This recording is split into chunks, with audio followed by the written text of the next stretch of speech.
ఓం వసుదేవసుతం దేవం కంసచాణూరమర్ధనం దేవకీ పరమానందం కృష్ణం వందే జగద్గురుం. ఓం శ్రీ రాధాకృష్ణాభ్యాం నమ. కృష్ణం వందే జగద్గురుం, అర్జునం వందే జగదేక వీరం. మనకి ఆ గురుగ్రహం అందరూ కూడా ఏమని చెప్తారంటే, గురుగ్రహం కనుక నీకు బాగున్నట్లయితే నీవు సంచుల కొద్దీ డబ్బులు వస్తాయి, లేకపోతే క్వింటాళ్ళ కొద్దీ బంగారం వస్తుందని చెబుతూ ఉంటారు. మీరు కూడా ఆనందంగా వింటూ ఉంటారు. కానీ గురుగ్రహము ఏ విధమైనటువంటి సంపదలని కూడా మీరు కోరుకున్న రేంజ్లో ఇవ్వదు. మీ నాన్న మీకు ఆస్తి ఇస్తాడు, ఎప్పుడు ఆయన చచ్చిపోయేటప్పుడు ఇస్తాడు. ఆయన బ్రతికుండగా చిన్నప్పుడు నీకు ఒక 100 రూపాయలు, మహా అయితే ఒక 500 డైలీ ఖర్చులకు ఇస్తాడు.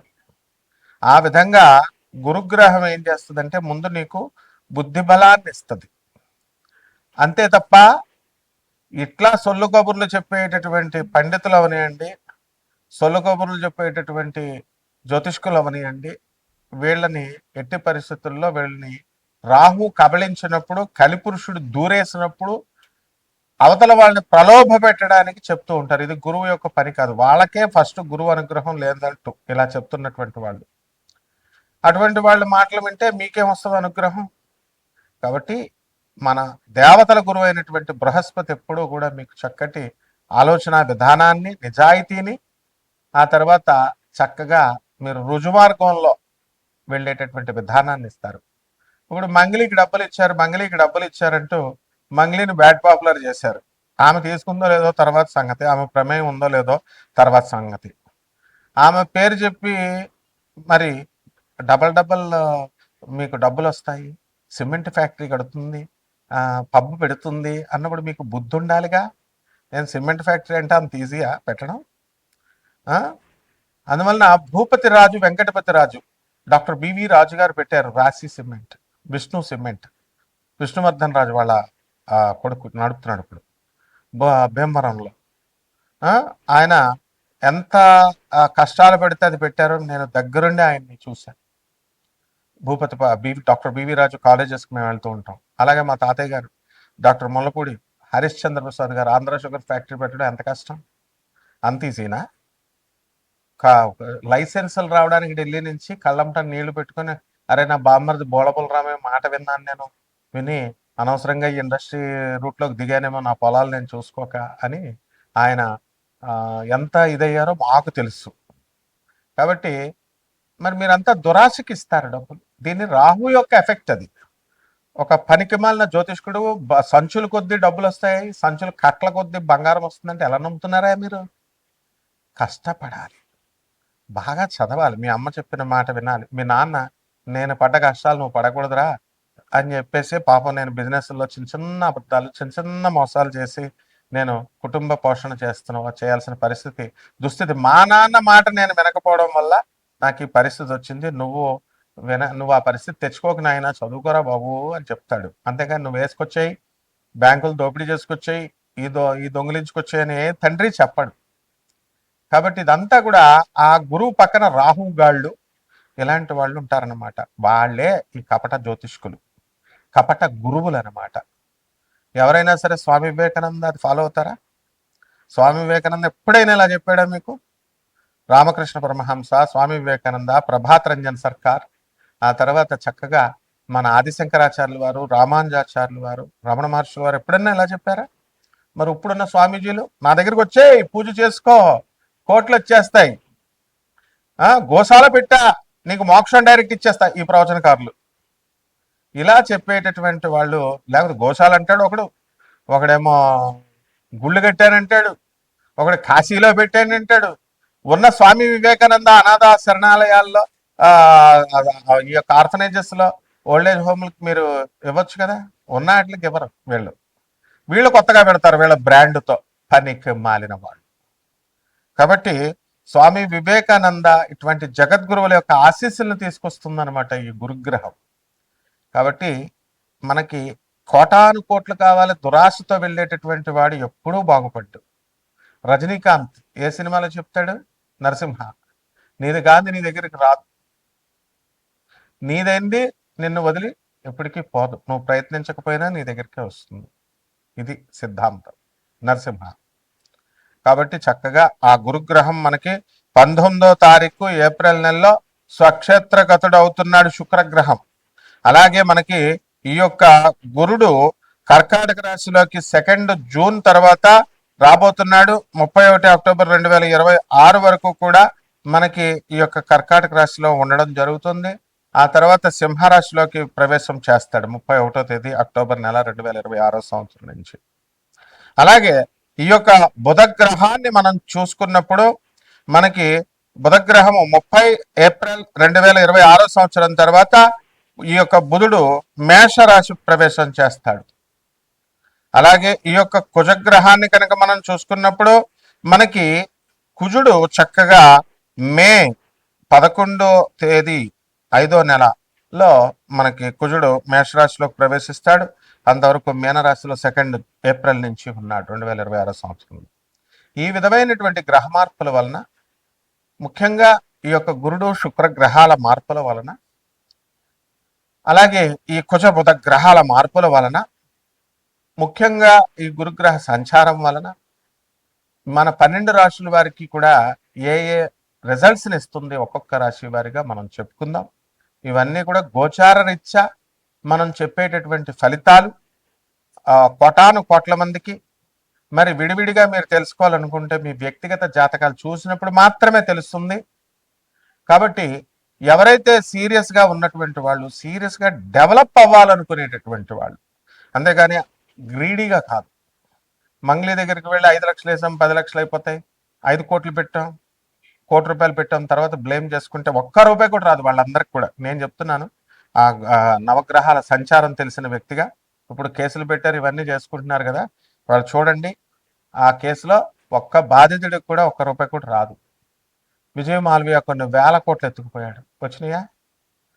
సుబ్రహ్మరెడ్డి గారు వే ఆఫ్ జరిగింది, కొన్ని కోట్ల అప్పు అయిపోతే చక్కగా తీసి అవతల పడేశారు. ప్రభుత్వ విధానాలు అలా ఉంటాయి, బ్యాంకు విధానాలు. అదే పేదవాడికి చేస్తే ఇండ్ల మీదకి వస్తారు, పడతారు. సో లీగల్ సెల్స్ ఉంటాయి. 200 దేశాల్లో ఆశ్రమాలు ఉన్నటువంటి ఆనంద మార్గ ఆశ్రమానికి ఇంటర్నేషనల్ కోఆర్డినేటర్ నేను. సిబిఐ కొల్యూడ్ అయ్యి కొంతమంది కపట ఆర్జీ శ్రీవాత్సవ ఐజీ కొల్యూడ్ అయ్యి కరప్ట్ అయ్యి ఆనాటి ఇందిరాగాంధీ 19 ఎమర్జెన్సీ సమయంలో మా గురువు గారిని సిబిఐ అరెస్ట్ చేసినప్పుడు అతను పాయిజన్ ఇచ్చారు, మామూలు మనిషి అనుకొని విషం తాగాడు, విషం ఇచ్చారు. బ్రతికిన తర్వాత బెత్తరపోయారు. బెత్తరపోయిన తర్వాత ఆయన సాక్షాత్తు శివసంభూతుడని తెలుసుకొని అదే ఐజీ శ్రీవాత్సవ ఆయన పాదాల మీద పడి క్షమాపణ అడిగి ఈ రోజున మాకు ఆనంద్ నగర్ జార్ఖండ్ లో Singhbhumi first landscape on the earth అని అక్కడ ఆయన సన్యాస దీక్ష తీసుకున్నాడు మా గురుగారి దగ్గర. ఇప్పుడు కూడా సర్వ్ చేసుకుంటున్నాడు. సో సింగభూమి జార్ఖండే first landscape on the earth అని geological survey of India geological evidences ఉండగా, అలాగే ఎన్జిఆర్ఐ ఇవన్నీ కూడా సెంట్రల్ గవర్నమెంట్ ఎవిడెన్సెస్ ఉండగా బుద్ధి లేదా ప్రవచనకారులకి? బుద్ధి లేదా మీకు అందరికీ చెప్పేటటువంటి వాళ్ళు యూట్యూబ్కి మైథలాజికల్ స్టోరీ లాగా చెప్తారు. ఏది ఈ యొక్క ఏమిటది కల్కి పుడతాడు, ఏమిటా ఆ ప్లేస్ ఏమిటి? కల్కి పుడతాడు శంబాలా నగరం, రిపీట్, కల్కి పుడతాడు అది శంబాలా నగరం అని ఒక మైథలాజికల్ స్టోరీ లాగా అదేదో ఎక్కడో ఉంటది, అది హిమాలయ పర్వతాల తర్వాత ఎక్కడో ఉంటది, మానవులు వెళ్ళలేరు. ఏంటి సొల్లు కబుర్లు చెప్పాను నేను. First landscape on the earth Singhbhumi, refer చేసుకోండి గూగుల్. జార్ఖండ్ ఇండియా అది భూభాగం అని చెప్పి జియోలాజికల్ ఎవిడెన్సెస్ చెప్తుంటే మళ్ళీ మీరు ఇది చేస్తున్నారు. ఏం do you want me to file the cases against all such YouTubers? ఎందుకు చరిత్రను మారుస్తున్నారు మీరు? అలాగే రాముడు అయోధ్యలోనే పుట్టాడు, మైథలాజికల్ స్టోరీ రామాయణం కావ్యం అని చెప్పడానికి మీకు ఎవరిచ్చారు అధికారం?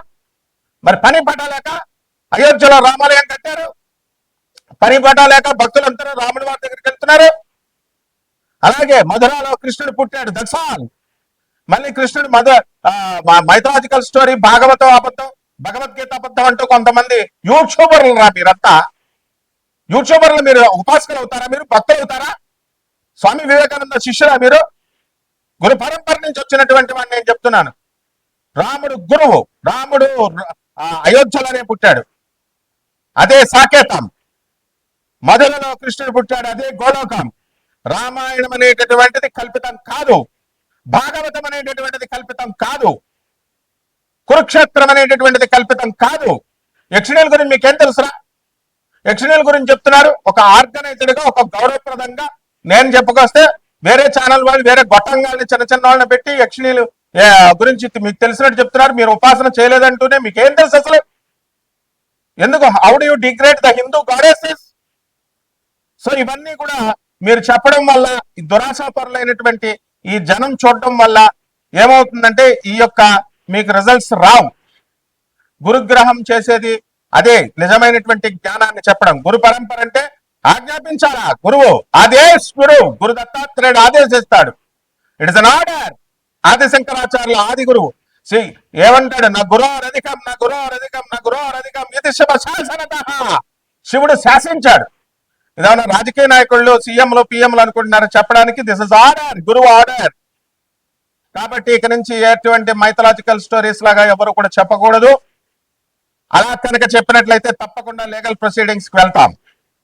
ఇదే గురుగ్రహం చేసేటటువంటి. అంతేగాని బస్తాలు బస్తాలు డబ్బులు మీకు ఇచ్చేది, బస్తాలు బస్తాలు మీకు డబ్బుల్ని ఇవ్వదు. జ్ఞానాన్ని ఇస్తుంది, మంచి గురువుల్ని ఇస్తుంది, మంచి స్నేహితుల్ని ఇస్తుంది, నిజాయితీ పరులుగా ఉన్నటువంటి వాళ్ళని చేత మీకు కల్పించి యథార్థ భక్తిని, నిజ భక్తిని మీకు కల్పిస్తుంది. ఇక 12 రాశుల వారికి ఒక్కొక్క రాశి వారిగా మీకు ఏమేం ఫలితాలు ఇస్తుందో ఈ వీడియోలో చూద్దాం. సింహరాశి. ఈ సింహరాశి వారికి అందరికీ కూడా మనకి అనేకమైనటువంటి సమస్యలు ఈ యొక్క గురుమార్పు వల్ల మనకి తప్పిస్తాయి. గతంలో మనకి యాక్సిడెంట్లు అయినాయి ఈ సింహరాశి వాళ్ళందరికీ కూడా. ఆగున్నటువంటి సిగ్నల్ దగ్గర ట్రక్కులు వచ్చేసి గుద్దేసి యాక్సిడెంట్లు కొంతమందికి అమెరికాలో అయినాయి.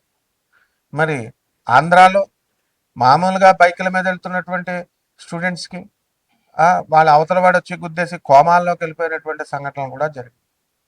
మంగ్లీని మనం తీసుకున్నప్పుడు ఆమె తీసుకుందో లేదో తర్వాత సంగతి తర్వాత, ముందైతే మాత్రము నిందలు పడింది, పోలీస్ స్టేషన్ చుట్టింది, కోర్టుల చుట్టూ తిరుగుతుందా లేదా, ఇవన్నీ కూడా మంగ్లీ సింహరాశికే వస్తుంది. ఈ విధంగా ఈ సింహరాశి వారందరూ కూడా ఆదాయాలు బాగా పెరుగుతాయి, మీకు డబ్బులు బాగానే వస్తాయి. కానీ మీరందరూ కూడా లాభంలో గురుడున్నంత వరకు మాత్రమే మీరు సేఫ్. 2 జూన్ 2026 సంవత్సరం తర్వాత మీరందరూ కూడా కోర్టులకు వెళ్లాల్సినటువంటి అవసరం, సిబిఐల ఆఫీసుల చుట్టూ, సిఐడి ఆఫీసుల చుట్టూ, ఆ పోలీస్ స్టేషన్ల చుట్టూ తిరిగేటటువంటి అవకాశాలు అధికంగా కనబడుతున్నాయి. అందువల్ల సెక్యూరిటీలు పెట్టకండి. దానికి సంబంధించి ఒకటే సింపుల్ రెమెడీ అంటే, మీరు ఎవరికి సెక్యూరిటీలు పెట్టకండి, ఎవరిని అపరిచితులు వాళ్ళు ఏదైనా డబ్బులు వేస్తామన్నా తీసుకోకండి, ఇలాంటివన్నీ కూడా చూసుకోండి. కాబట్టి ఈ యొక్క రాశి వారికి అందరికీ కూడా విద్యార్థులు మీకు మీరు కోరుకున్న చోట్లకి సీట్లు రావడానికి అవకాశాలు ఉన్నాయి. అలాగే మీరు ఏ పని అయితే చేయాలనుకుంటున్నారో ఆ పని అంతా కూడా సక్సెస్ఫుల్గా మీకు పని పూర్తవుతుంది. అలాగే ఈ యొక్క సింహరాశి వారికి ముందు సంతృప్తి అనేటటువంటిది ఉండాలి. మన జాతకాలు ఎలా జరుగుతున్నాయి అనేటటువంటిది తెలుసుకోవాలని ఉండడం తప్పు కాదు. కానీ ప్రతి పనికి మాలిన వాడు చెప్పేది మనం విందాము, ఏం చెప్తాడో అని ఆలోచన ధోరణి అనేటటువంటి తప్పు. శాస్త్రం తెలిసిన వాడే చెప్పాలి. ఆ విధంగా ఈ యొక్క పాజిటివ్ ఆప్టమిస్టిక్ వ్యూస్తో వెళ్ళాలి, చెప్పాలి చెప్పేటటువంటి వాళ్ళు కూడా. కాబట్టి ఈ యొక్క మీ పిల్లల ఆరోగ్యాల గురించి, వీటి గురించి మీరు ఎక్కువగా మదనపడడం, ఆలోచించడం మంచిదే, కానీ అతిగా ఆలోచించడం చాలా తప్పు. విద్యార్థులు కొత్త కొత్త ఉద్యోగాల్లో మీరందరూ కూడా సెటిల్ అవ్వడం అనేటటువంటిది జరుగుతాయి, బాధపడాల్సినటువంటి అవసరం లేదు. ఫైనాన్స్ వ్యాపారాలు, మైక్రో ఫైనాన్స్ వ్యాపారాలు చేస్తున్నటువంటి వాళ్ళందరూ కూడా జాగ్రత్తగా ఉండాలి. అదేవిధంగా ఈ రాశి వారందరూ కూడా మీరు విదేశాలకు వెళ్ళేటటువంటి ప్రయత్నాలు మీరు చేస్తారు, అవన్నీ కూడా జరుగుతాయి. ఇల్లు లేనటువంటి వాళ్ళందరూ కూడా ఇళ్ళు కొంటారు, స్థలాలు లేనటువంటి వాళ్ళంతా కూడా స్థలాలు కొంటారు. మరి ఎవరైతే తప్పుని చేస్తున్నారో, తప్పుని చెబుతున్నారో మీ ఎదురుకుండగా, దాన్ని ఇమ్మీడియట్ ఖండించాల్సినటువంటి అవసరం మీకు ఉండాలి. అలా కనుక లేనట్లయితే తప్పకుండా మీరంతా కూడా భంగపడేటటువంటి అవకాశాలు మీకు ఉంటాయి.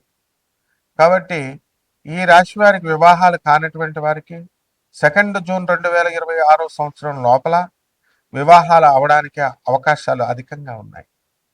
కాబట్టి ఈ గురుగ్రహ మార్పుతో మీ జీవితంలో కొత్త జ్ఞానం వచ్చి ఏ పని చేయాలి, ఏ పని చేయకూడదు అనేటటువంటి ఇంగిత జ్ఞానం మీకు వస్తుంది. ఆ జ్ఞానం వల్ల మనం అనవసరమైనటువంటి కొల్యూడు ఇతరులతో తప్పుడు వాళ్ళతో కొల్యూడు అవ్వకుండా, కరప్ట్ అవ్వకుండా మన ఉద్యోగాలు మనం కరెక్ట్గా చేసుకోగలుగుతాం. ప్రభుత్వ ఉద్యోగాలు చేస్తున్నటువంటి వాళ్ళందరికీ కూడా వాళ్ళకి రావాల్సినటువంటి టీఏలు, డిఏలు, అరియర్స్లు ఇవన్నీ కూడా సకాలంలో వచ్చేస్తాయి. పరిహారాల దగ్గరికి వచ్చేసరికి సింహరాశి వారికి సప్తమ రాహు, అష్టమ శని, కుజ, బుధ గ్రహాల ప్రభావాల వలన చాలా ఇబ్బందులు కలిగేటటువంటి అవకాశాలు ఉన్నాయి. కాబట్టి బుధ జపం చేసుకోండి, బుధ స్తోత్రాలు చదవండి. బుధుడికి కిలోంపావు పెసల్ని ఆకుపచ్చ రంగు ఉన్నటువంటి వస్త్రాలనిచ్చి పేద బ్రాహ్మణులకి బుధవారం నాడు దానం చేసుకోండి. దీనివల్ల మిస్కమ్యూనికేషన్స్ వెళ్ళవు. మీ మాట ఒకటి చెప్తే ఒకటి అర్థమయ్యి అవతల వాళ్ళు మీకు ప్రాబ్లమ్స్ పెట్టరన్నమాట. ఈ రకంగా విష్ణుమూర్తి యొక్క సహస్రనామాలు చేసుకోండి, విష్ణు పారాయణ సహస్రనామ పారాయణ చేసుకోండి, బ్రహ్మాండంగా ఉంటుంది.